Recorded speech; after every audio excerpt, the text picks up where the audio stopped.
So welcome to our first breakout session of the day. I'm glad you all decided to choose this breakout session. It looks like we have a really great group. I see a lot of my fellow SBI grantees in the room, and you're starting to look eerily familiar.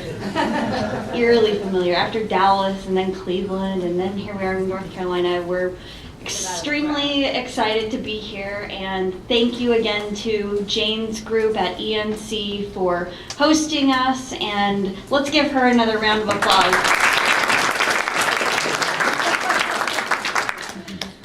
So this panel today is on models for sustainable broadband authorities, and we're going to be joined by, you all know, Jane Patterson Smith, who is the executive director of the ENC authority, and also we have Drew Clark, who is the executive director of Partnership for a Connected Illinois.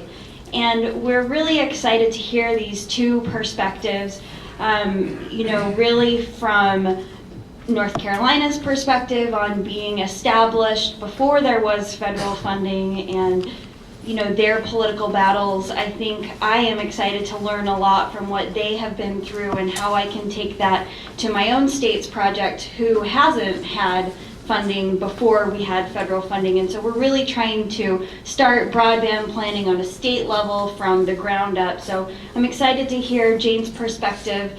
And also from Illinois' perspective, they've taken a different route, and Drew's office is not state funded currently.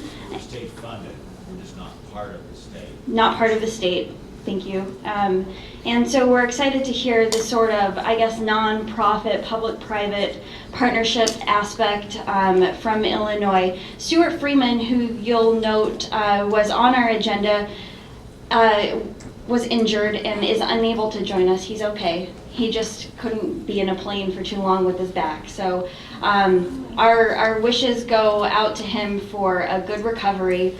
But I do have some talking points from Stuart that I will just quickly brush over after we have our presentation from Drew. And so without further ado, we'll hear from Drew, and then I'll be Stuart, and then we'll go ahead and hear from Jane.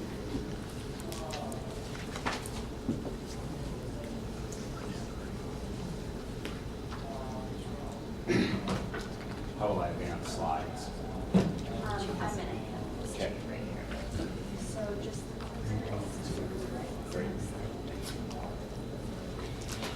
Good morning, everyone. Good morning. All right, so how many of you traveled by canal or railroad to get here? How many of you traveled by bus or train? How about airplane, okay? We get a couple airplanes here. How many of you are from North Carolina? Okay, we got a good contingency here. My name is Drew Clark. I'm Executive Director of Partnership for Connected Illinois. I'm very happy to be invited to be on this panel and to really be with Jane and learn from some of the experiences she's been through here in North Carolina as really the oldest, to my knowledge, of the state broadband entities. At the Partnership for Connected Illinois, we have, I'll jump to my key slide here. I'll go back. We have a threefold mission to collect and publish broadband data and maps, to enhance internet infrastructure, and to maximize broadband's adoption, impact, and use. And the way I sometimes think about it, and this is where the canals and trains and airplanes comes from, is that the internet, and broadband in particular, is the infrastructure issue for our times. Now, I actually am beginning to dislike the word infrastructure. It's hard to say. It doesn't exactly roll off the tongue. Probably better phrase is internal improvement. Okay? That was the phrase for most of our nation's history that we used to discuss public investments in major vehicles of transportation and communications. The railroads, the canals, in addition to spreading goods, spread ideas. And increasingly, the communications networks spreads goods, digital goods, as well as information of the news and communications and entertainment variety. So the collecting broadband data and maps has been a passion of mine and many people in this room for half decade or more, and probably decades if we turn to Jane, but we don't need to go there.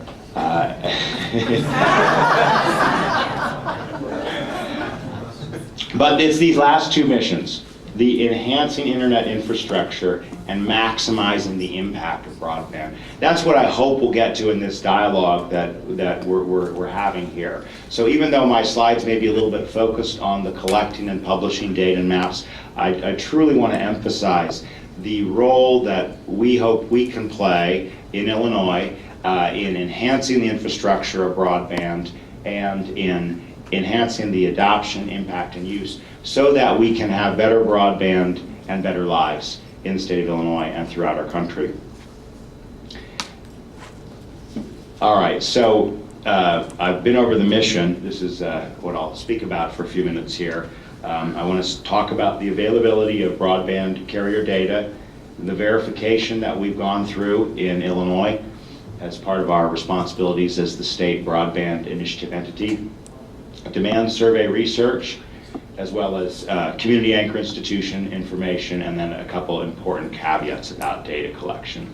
And I do have, I hope everyone has copies of these. I will put some, you can pass these around. Go ahead and pass them back. There's some more here for those who don't have them.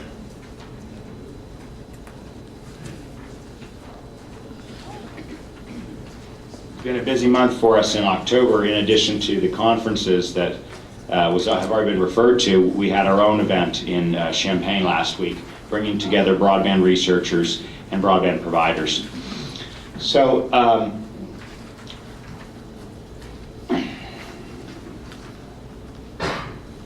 the map on your left is our last cycle worth of data. So we're in the process, probably just a couple weeks away from putting all of the round 4 data, the data we submitted to the NTIA on September 30th, into this tiered format. So what the goal of this map is to show that broadband is not a binary thing. It's not an on-off switch, right? There's not just, okay, you have broadband, you've reached 768 kilobits, the nirvana of high-speed connectivity. No, it's about saying broadband is an evolution. We're moving from 200 kilobits, which was the FCC's definition until 2008, to 768, which is the FCC's definition right now, to 1.5 to 3 to 10 to 100 to a gigabit, which will be the FCC's definition in the future. I'm very confident that that is going to rise. That's going to accelerate. So the color coding is designed to show you in a snapshot which areas are served by which advertised speeds, okay? And that's important to recognize. This is the speeds at which the providers are advertising their service. Just a side note here about having the carrier provider is really the key to being able to identify areas where demand can be aggregated. And it's also the key to linking it up to other sources of data, whether that's from users or from third parties, and I'll be discussing that a little bit further. All right, so there's 5 levels of verification following guidance and input from the NTIA. We collect data from carriers, we collect data from users, we collect data from, we call them trusted users or members of our E-teams, and on the back of this map, you see our 10 E-team regions in the state of Illinois, which are largely modeled after our state's economic development regions. And we have groups of people that are in formation in these areas that serve as kind of trusted, on-the-ground verifiers of data. Then there's third-party data sets of availability and price data and survey research. Here's just a quick snapshot. And we went through this in excruciating detail for our friends at the NTIA in our data narrative, which we submitted on September 30th. This is all in there, and this is available on our website at broadbandillinois.org. So this is a telephone company, a broadband provider in Illinois, a home telephone company. This was the previous cycle, April 1. This is what they said their advertised speeds were, 50 to 100 megabits in all of those census blocks. So through an iterative process going back to them, we basically pared it back. Okay, we don't really offer that speed in this census block. We do offer it here. And so that's the result that we've gotten that is now submitted. So this map may actually look yellower or redder or oranger in the next cycle because we're paring it back, which means hopefully it's getting more accurate. Okay, then there's data verification from users. We already have a quick and easy way for people to take a broadband survey on broadbandillinois.org, but we're going to be expanding this with a widget that can really go live on any number of Illinois websites that will allow verification of who we believe is offering services. Now, the broadbandmap.gov website of the FCC and NTIA does this already, and I think one of the points of discussion that SBI entities have among ourselves is how we can make sure that the verification from users that we're doing at the state level is well synchronized with the data verification going on the National Broadband Map. I've already referred to our E-Team regions throughout the state. These are them. And what you see with our users is that we have E-Team people, we've got organized groups of people on the ground. Here in Jasper County, we have examples where users have done surveys and have said, okay, Montrose Mutual Telephone has wireless coverage in this county that is not appearing on the map. So it's an example of people say, no, doesn't look right, something smells funny, we're going to go back and revise it.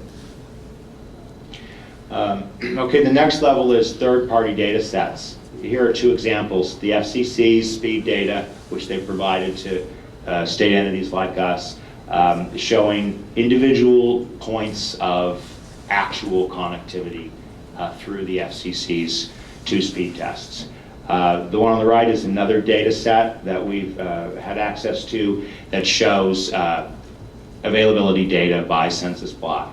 And the blue and the purple are showing different regions covered with some degree of reliability. So we're not saying this is perfect. It's part of the national broadband mashup that we're all engaged in this process. All right, the last step of verification is the survey research. And this is kind of a process that is in the midst of development. PCI is conducting a statewide demand survey to identify current broadband adoption trends, applications, and barriers to maximizing the impact of broadband.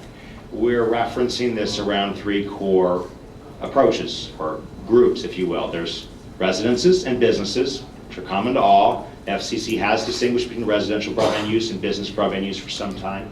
I think the big innovation of ARRA in terms of the thinking about this is the introduction of the community anchor institution as a category. Because in many cases they have business broadband needs, but they don't have business broadband budgets. And part of the BTOP emphasis has been on connecting all anchor institutions with 1 gigabit or higher of connectivity. So we have a real focus on community anchor institutions. We call them on our website community broadband centers, a little bit less wonky. Whenever you type in an address or click our map on broadbandillinois.org, you are fed back the providers that are saying they're offering service and the speeds at which they offer service, and you're also fed back the community broadband centers, as well as the carriers, as well as the technologies, and as well as the maximized advertised speeds. We certainly hope to include pricing data in here as well. And we do have pricing data for many community anchor institutions. We'll be collecting more of that as we go forward. Okay, so it's important to recognize the caveats, and we really emphasize these in this report. It's a semi-annual update. We're going to be doing this through the end of 2014 at least, under our funding from NTIA. So, what's not valid right now, but is I guess I should say, what is valid now but is not reflected on the map, maybe because it hasn't been captured in the time process. The big caveat is actual versus advertised speeds. I mean, I don't look at this map and say, all those yellow terrains that say 3 to 6 megabits. I don't believe that. I mean, I literally don't believe that because I'm in a yellow zone. I have no access to cable. I have no access to DSL at my home in rural Illinois. And I do have, I guess, 3 different wireless providers, Sprint, Verizon, AT&T offer service, and I've done speed tests on 2 of those 3, and they've never topped 1 megabit per second, even though I'm in a 3 to 6 promise zone. So that's just my experience. Your experience may vary, and it's incomprehensible to really believe this is what it says it is. Now, again, I'm not saying that carriers are saying one thing and doing another. I'm just saying that the reality is they advertise huge swaths. So we really need to get better at this, not just we, PCI, but the entire process of state broadband data collection, and being able to say with some degree of confidence what you actually can receive versus what is advertised. The final point goes back to what I said at the beginning. Broadband is not binary, either or. It's about rising expectations.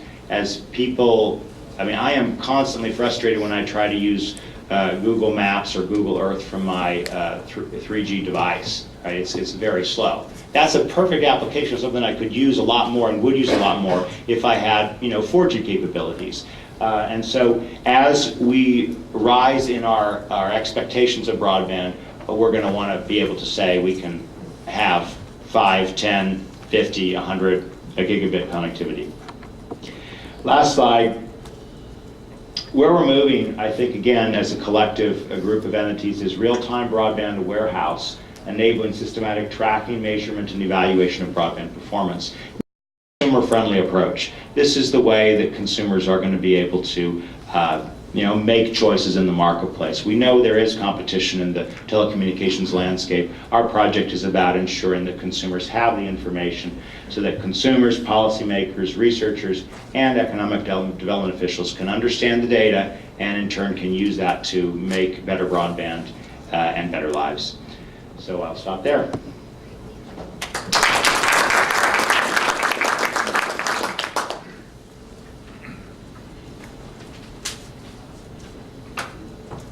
Good afternoon, everyone. I'm Stuart Freiman. Stuart is, as I said earlier, based in the Rhode Island Economic Development Corporation. They're a public-private entity based in Rhode Island that is in charge of corporate recruitment and development, rural development issues. So I'm just going to read a few talking points that Stuart prepared as he couldn't be here today. He thinks that it's ironic, actually, that Rhode Island would play a part in a conference about rural telecommunications since it's the smallest by landmass but most densely populated state in the United States. Within their small boundaries, they have 19 facilities-based broadband providers, and broadband data collection efforts show that they have almost 100% wired and wireless broadband coverage across their state. Coverage numbers bring up a more important issue for Rhode Island, that of the adoption rate and broadband usage. Although they haven't completed their own primary research to date, they estimate that their adoption numbers closely follow national average of approximately 70%. In Rhode Island, the Broadband Mapping and Planning Program landed at the Rhode Island Economic Development Corporation, mostly due to Stuart's insistence. Given the above coverage numbers and the fact that broadband is an unregulated industry, there are no statutory or legislative bodies in Rhode Island that track broadband coverage or usage today. In addition, if you ask anybody what Rhode Island's public policy is regarding broadband, you will quickly realize that they do not have one. Stuart's group intends to change that from 2 different perspectives. Perspective 1 is to call attention to and identify issues related to broadband literacy and adoption and lack thereof. This is a bottom-up approach and their way of getting the community more involved. Perspective 2 is to create a nucleus of support for more substantive discussion that raises the visibility of broadband as a basic right and a requirement of life in the 21st century. This is a top-down approach, and our way, Rhode Island's way of getting government officials and stakeholders involved today. skipping a large amount of this detail, Perspective 1 is addressed by Rhode Island's digital literacy program, which literally kicked off last week, which was one reason why Stuart wasn't able to attend the conference in Cleveland. We are using, Rhode Island is using part of their funds to develop a standardized statewide digital literacy curriculum, a Train the Trainers program, and identify a network consisting of all the public libraries and various community development organizations where citizens can receive basic digital literacy training.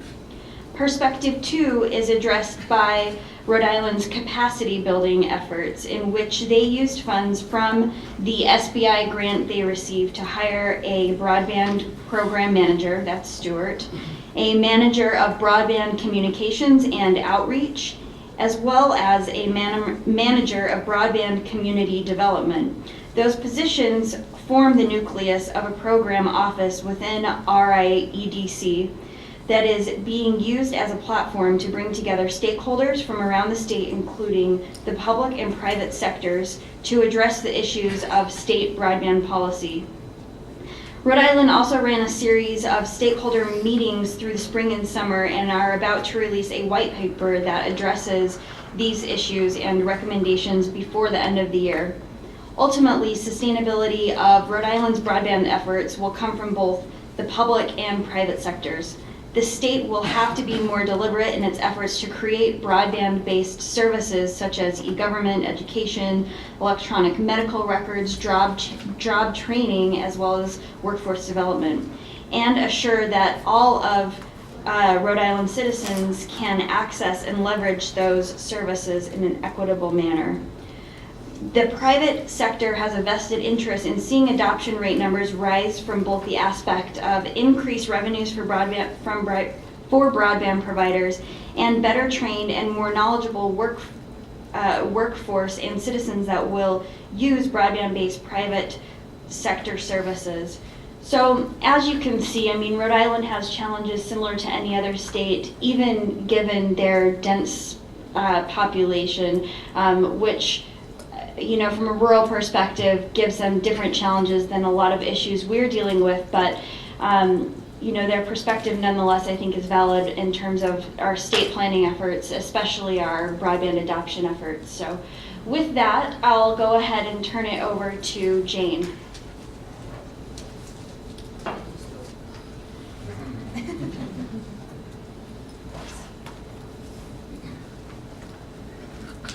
I think Stuart was surprised yesterday when he heard both from Tara and from me in an email. So you're lying in the bed, you can't move, you have an iPad. Yeah, well then come out and design something and send it to us. You can't get by with that. Anyway, okay, I'm going to talk to you pretty fast, and I would say also that there are a couple things I'll mention I will not talk about. I can't in detail, but at 1:30 this afternoon, there is a track 1 where folks are coming in to talk about telehealth and also about our school connectivity initiative, which I'll refer to, and also about the cloud computing initiative, which I think you'll find very interesting for our whole school system.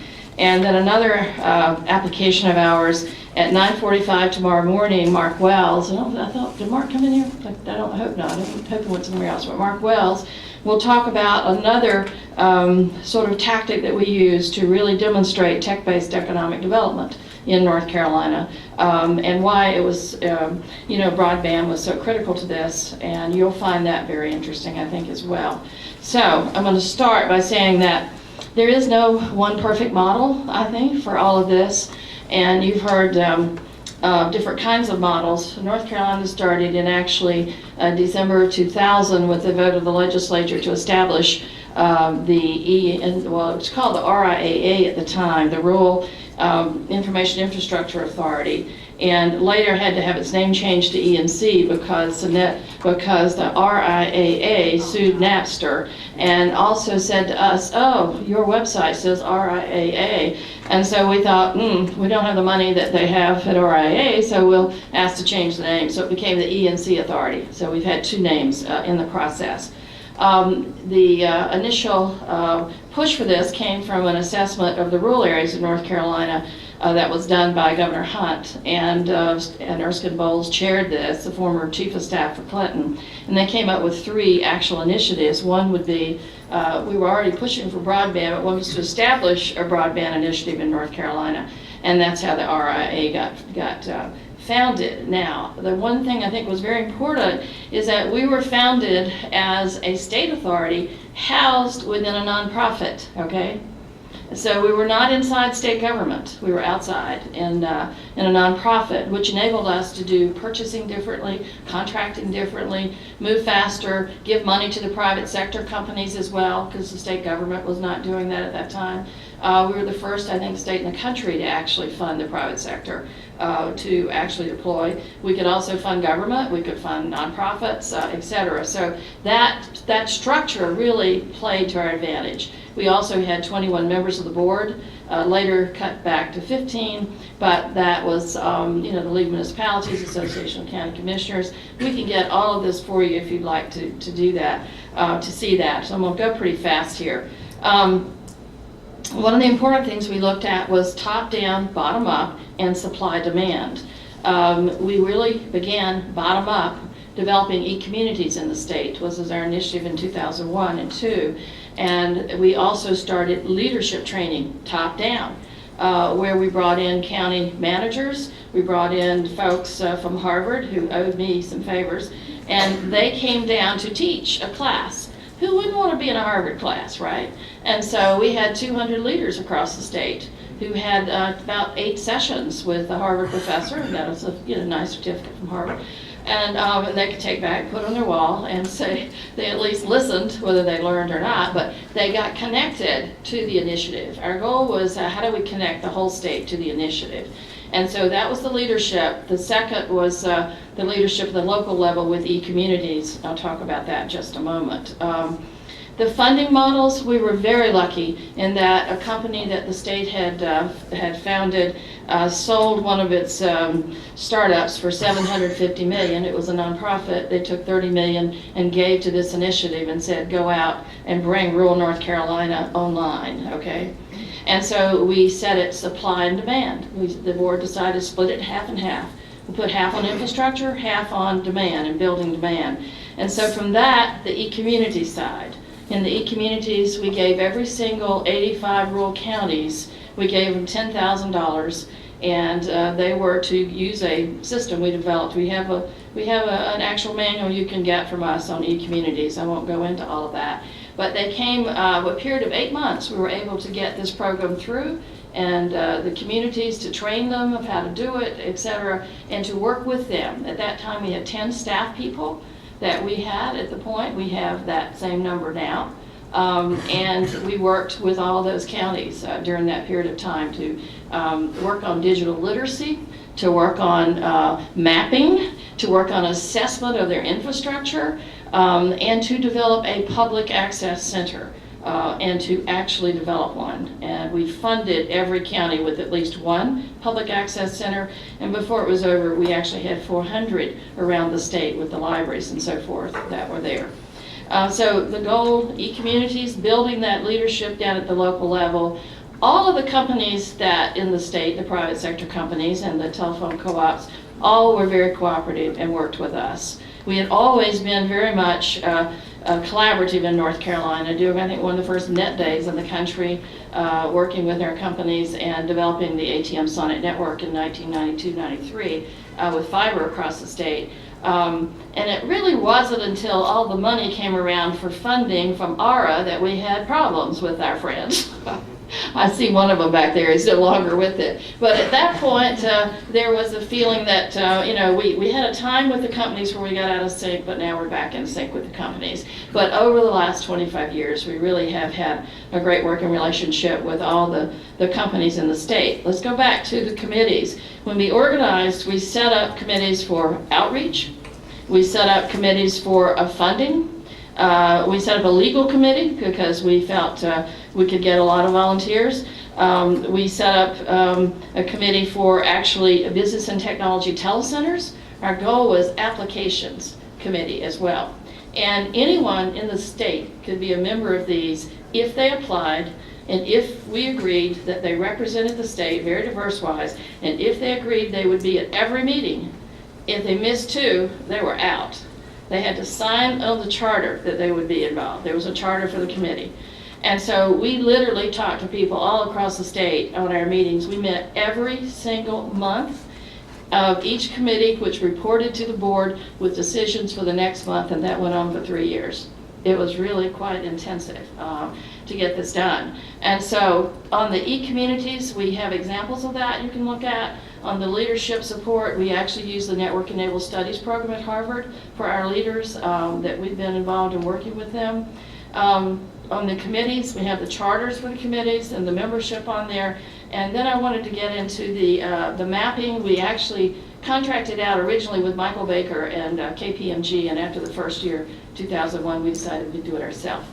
And so from then on, we did our own map until the, well, just like now, you're doing your own map, working with all of this. Now, so we really outreach to everyone, supply and demand. Of that first $30 million, we took $13 million and put it out in RFPs. And to say, come one, come all, tell us what you want out here to do. And we were able to really, I think we leveraged it probably 5 to 1 in that, and getting into some really tough areas of the state. We're now at about 80, we say we're at about 82% of all the households in the state. And the what comes from Washington says we're about 90-something%. But that's census block, folks. That's not everybody in the census block. So we think we still have ways to go. But our goal is to get everyone. We have people that serve, companies that serve from 5 people per route mile to 12 people per route mile in North Carolina. We have co-ops that do that. And so they have tough problems. They have, and that's been helped a lot by the BIP grants and so forth. So back to what I said, committees, funding, outreach, leadership, applications. We thought in business and tech telecenters. We put out money to create 7 business and tech telecenters, and communities were asked to have planning grants to communities that wanted to get together to do this. And about, I think it was 12,000 we gave to each of them, and to come back to us with a way to show that rural North Carolina could do tech-based economic development, to look at a new world that was out there, get away from the old ways of doing things. And we have a manual on that for folks who want to see that. We have created 7. 5 of those have been very successful. 2 of those we pull the money back from. It happens all the time. Just as in government, you know, when they were doing all of the new cities and towns, government at that time, they had about 6 of them. Of that 6, 3 were successes. That would be considered in the private sector, where I've been in the private sector, a huge roaring success. For government, that was a terrible disaster, okay? But 3 like Columbia and Reston, Maryland, and Woodlands in Texas, these were all very big successes. So in their business and tech telecenters, I really want you to hear Mark, if not to look at the video if you don't go to that session, because they have been in counties that had 17 and 19% unemployment. They have been able to really move those counties up in terms of the number of jobs, the number of the way they, and we worked with them on broadband, et cetera. One of those counties, Polk and Rutherfordton, we started out with, they won one of our first awards. They got money for 7 miles of fiber. Today it's 135 miles of fiber, and it connects, all their schools are connected. They just got wireless to fill in on all of this. Facebook is there. You know, they've got another company that's come in and said we'd never been here if we didn't have this connectivity. They've done extremely well in that they've gotten farmers to sell to the chefs down in Charlotte by teaching the farmers to get online, and the chefs order from the farmers, and the Foothills Connect Telecenter actually handles all of these products and gets them to Charlotte. It's pretty amazing what's gone on with the telecenters, and we can prove huge ROIs. One of the major things we've done is that we research what we're going to do. We then set up a plan to deploy. We deploy. We then have evaluators that are outside come in and look at what we've done. And then we go back and reassess where we want to move forward with. So that plan of research, apply, and go back and forth has been very, very successful. So we've been able to be the designer of the school initiative in the state for 2,700 schools, getting up to a gig to the local area, being funded, using a model to do the E-rate as well as with money from the legislature. That's completed now. We have a North Carolina telehealth network that goes all across the state. Again, we designed the plan with that. You'll hear that discussed. That's being discussed by both the governor's special assistant for education, and also that's on this after one of the panels as well, so you could hear that. So we systematically went after every aspect of application that would drive broadband out in the rural area, and that's what we did. And so lucky were we. I'd been on the information highway group representing the states for Clinton, and we were able to push to get an E-rate established. And so the E-rate got established, and we were able to fund this initiative with only 62% of the kids in our schools here in North Carolina on free lunch. 62%. And so if you take the 62% and you take the E-rate percentage, it doesn't take a lot of the state's money to come in then and get that gig to the local schools, et cetera. That's a really pretty amazing way to get it done. And we actually have the design of that, if you want to see that study. And the telehealth network is funded by the Rural Health Pilot Project of the FCC. That's the way we got that one done. An 85% discount for nonprofit hospitals and for local free clinics. I mean, who doesn't want that? I mean, and so that has, the two first initiatives of that have been completed. The third one is to work with the private sector to get to all the private doctors and to get them online. And then we already had created the North Carolina Health Information and Communication Alliance. You can go online and see that, and that's a 20-year-old organization now that totally looks at everybody involved in the ecosystem of health and how it will make North Carolina be more competitive. And that group has been very much involved as another application for us. We did digital literacy training. We didn't realize that when we gave money out to about 28 groups and they had to bid to do it, that the community college would come in and bring CDs back to us rather than online. We forgot to say it has to be online. So when they turned it in, we said, what is this? You know, these are CDs. What are you bringing this into us for? Well, they've gotten better since then, and they're okay. And I'm trying to see, one other thing is, we went out and did a lot of free stuff. We actually hired with money, which I think is some of the best money we ever spent, a really high-powered marketing company, called the French FWV.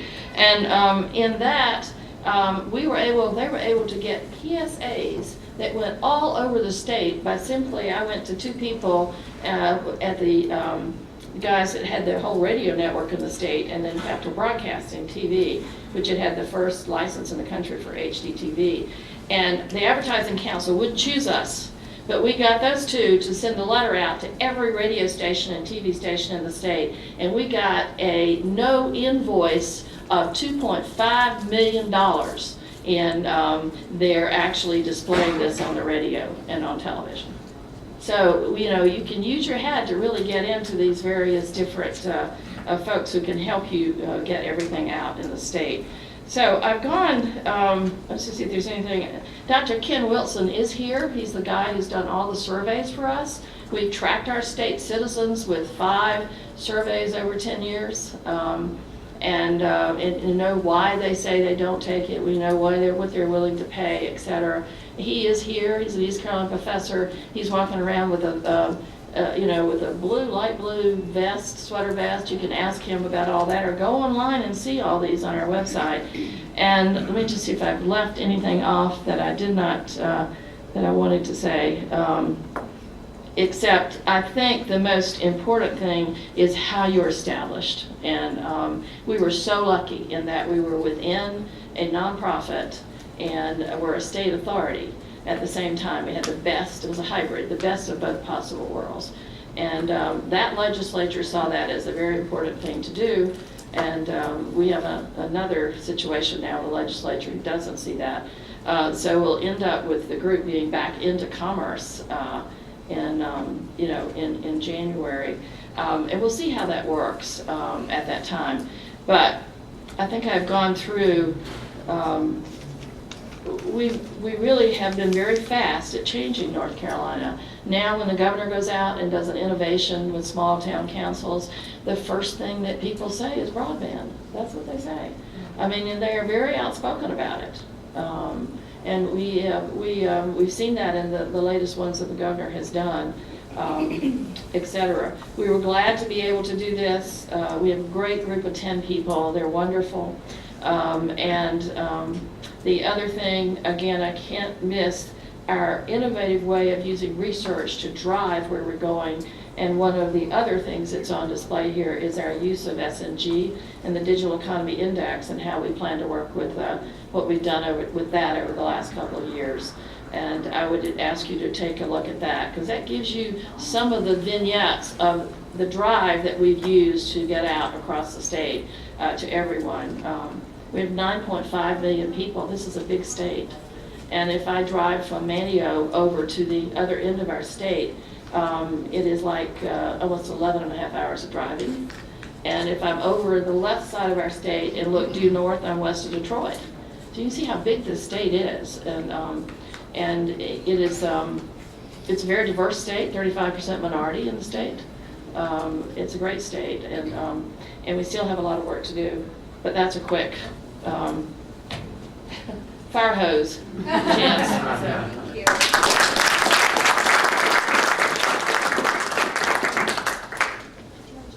Sure. So you can all hear us, right? Speak up. So Drew, did you have any thoughts about James? I do. James and so North Carolina's experience? Jane is really so inspiring. She's reminded me of things that we really. It's important to keep in mind that this is all about, or should be all about, making sure that there's better broadband and better lives, that it's impacting people. And I think that you know, the things that Jane has mentioned, that, you know, what's the goal of all this activity? It's to get more investment in broadband, to, you know, think of economic development and think of broadband as a tool for economic development. That's the better broadband side. And there's the better live side, making sure that you're using and promoting the cases, the telemedicine. I mean, Jane's done great things that she talked about just now about involving healthcare and telemedicine. That's one of the 7 national purposes, like education, like energy and the environment. We need to be thinking about the test cases to drive broadband. And then what's the role of our own organizations? I mean, that is, of course, our discussion, Sustainable Broadband Authorities. Jane's given her perspective as a newcomer on this block, as a 2-year-old organization. The Partnership for Connected Illinois wants to play a role in the measurement, which of course I spoke about and is very dependent on research. Also as a convener, again, following Jane's examples of these e-communities. And finally, as a conduit for investment. Again, once again, following what Jane's been doing in driving investment in research parks and other places. And that's something that we certainly hope other states have some ideas about, that we can brainstorm on and think about how these state broadband entities can play a role going forward in the future, promoting broadband long term.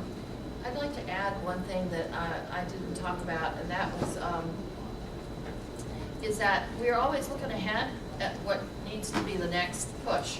And one of the pushes that we've had has been 2 years ago, and finally got recognized this year somewhat by the U.S. Energy Department, which was a smart grid in the actual converging of electrical and distribution, and also information technology and infrastructure. And we worked with some legislators who didn't have a committee, but to actually work on together to try to look ahead at how we could push this. And so that has begun to be chatter all around the state now. And when we started, we had 4 of us, and then 6 of us, and then 10 of us, and then 20, and bringing in the, we'd hear from Progress Energy, well, we want to do that, but it's a few years down the road. And we would hear from, Duke Energy the same. We would And then DukeNet, which was their subsidiary, which is a long-haul transport. Well, I'm not sure I want to get into that. But now we've had 2 big conferences that were held by our Department of Commerce, which picked up on a lot of this. And there's one by the Department of Energy in Charlotte coming up.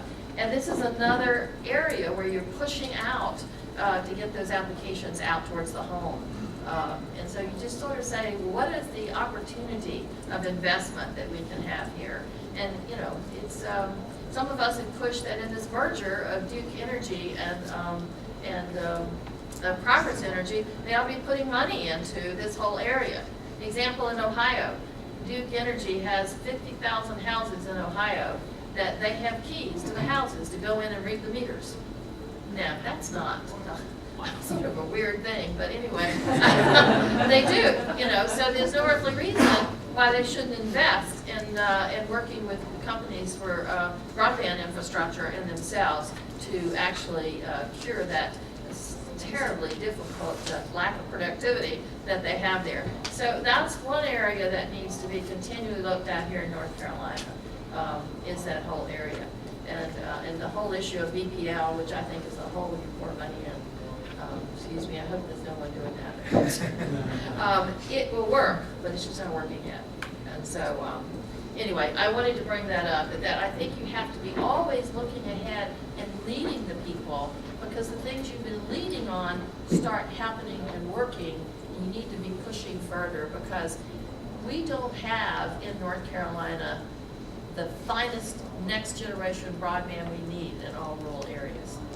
We don't have that. I mean, you have to keep pushing for that in rural areas. And, you know, we do have the fiber, a lot of the long haul fiber, a lot of the middle mile fiber and stuff, but it's getting to every house out there and getting more than DSL.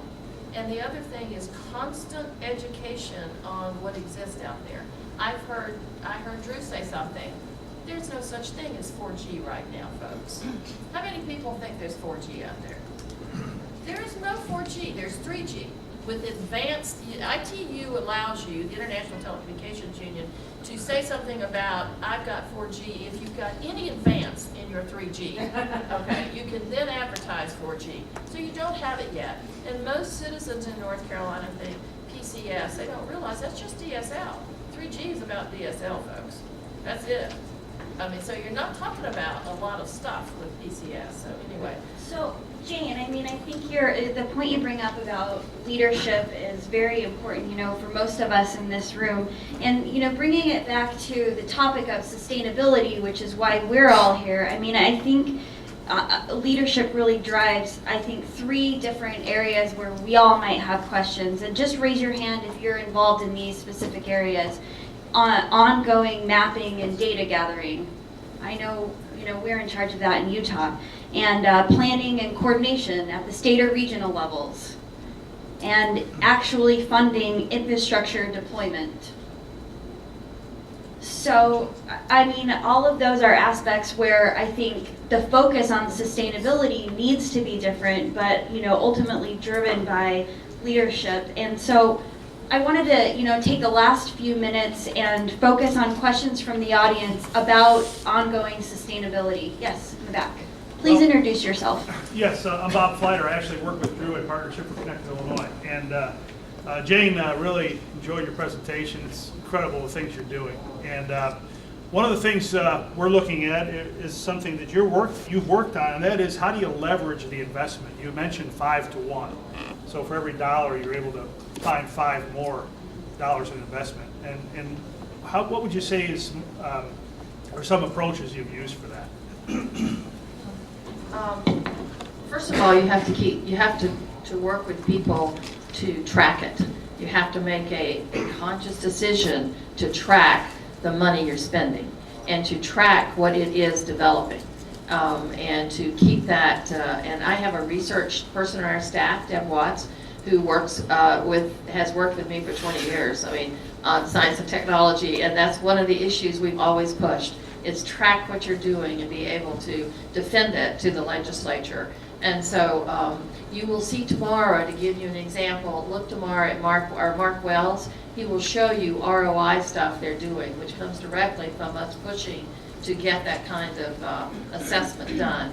When we go in the legislature, we talk about the impact that North Carolina's had. We look at for example, I'll just give you a quick example. We will look at where we were in broadband and where we were 5 years later. And we would look at the studies around the world. Some say $3 for every one. Some say $10 for the multiple. And we take that $3 for every one, and then we went back into that. What is the average job in North Carolina? The average pay in North Carolina? And how many of those jobs could have been created with broadband, and come out with a, just from deployment of broadband, the impact, not the multiple of that.